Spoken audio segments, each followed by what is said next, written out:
kulan wanaagsan saaxiibayaal halkan waa Fagaare Entertainment waxaan idin hayaa muuqaal cusub intaan gudagelin subscribe saar YouTube-keena kadibna fura gambaleelka waxa maalmihii la soo dhaafay baraha bulshada hadalheynta ugu badan ee ka taagan ahayd qiso ama dhacdo yaab leh oo ku saabsan gabar lagu magacaabo Hani iyo Kamaal Cabdulle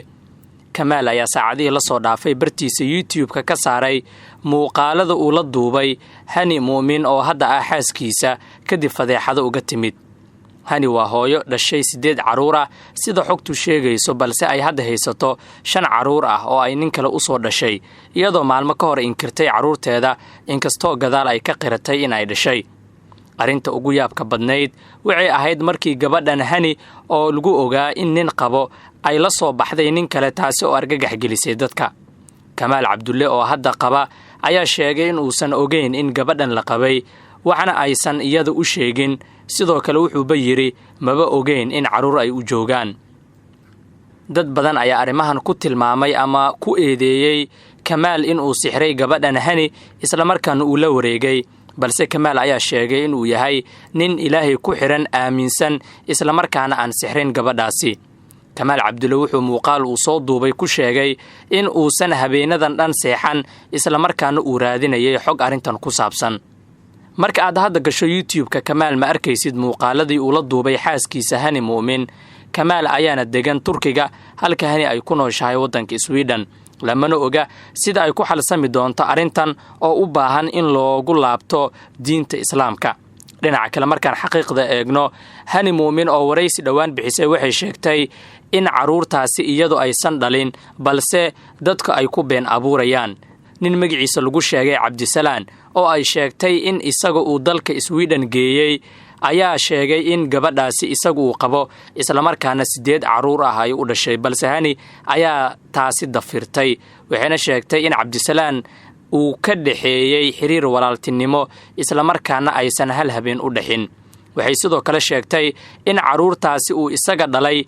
naag kale uu ka soo dhalay isla markaana iyadu ay u korinaysay si walaaltinimo ah iyadoo sidoo kale qiratay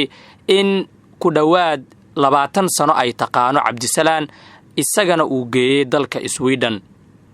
qayb ka mid ah waraysiga Hani ayaan idin la wadaagayaa horta Cabdisalaan ninkeyga ma ahan laakiin waa aqaana Cabdisalaan waxaan ku aqaanaa horta waa qofkii wadanka Sweden keenay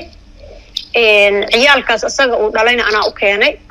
liano waa ogtahay qofka laynka waa la isdhaafsadaa marka maadaama asaga oo ilmo haystay anigana aan layn u baahnaa ilmaha aniga soo waday markaas aniga wali markaas zaid u yar marka ilmihii iyo aniga isku sidii aan u nimid wadanka Sweden qof dhan inta soo qaadatina leedihiin qofkaas wuu sineystay ayadoo nin qabo nin kala guursado qofka sineysana intuu jooga diina leena anaka anshaxa leena wax walba leena horta taas ma ka fikirteen midda saddexaad qof weyn oo ilmihiisa inkiraay horta ma jirto ilmo sida lagu helo waa ogtihiin ilmo ma la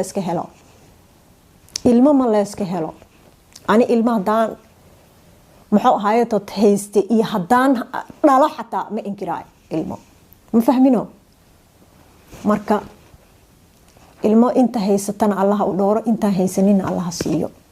ilmana sidooda dheedheel ma galaan wax meelaha lagu kaftamana ma ahan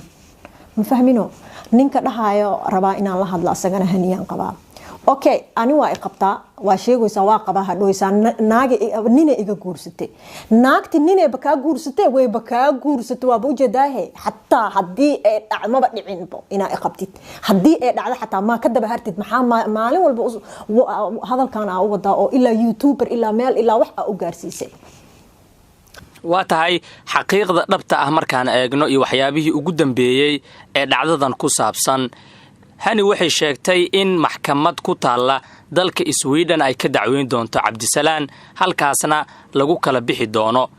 sidoo kale Hani ayaa qiratay ugu dambeyn in caruurtaasi ay dhashay isla markaana ay hooyo u tahay sababta ay u inkirtayna ay ahayd in uu dili jiray ninkan lagu magacaabo Cabdisalaan oo ay sheegtay inay caruurta u dhashay ciil dartiisana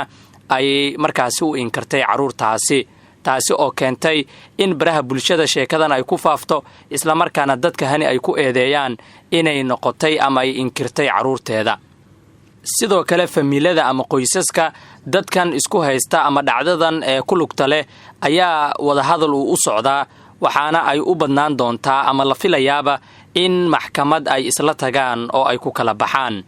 iyadoo sidoo kale loo laabanayo dhinaca diinta islaamka. wixii ku soo kordha dhacdadan iyo waxyaabaha kale ee baraha bulshada laga hadalhayo halkan ayaad kala socon doontaan. nagu soo biira, subscribe saar kanaalkeena kadibna furo gambaleelka. mahadsanid.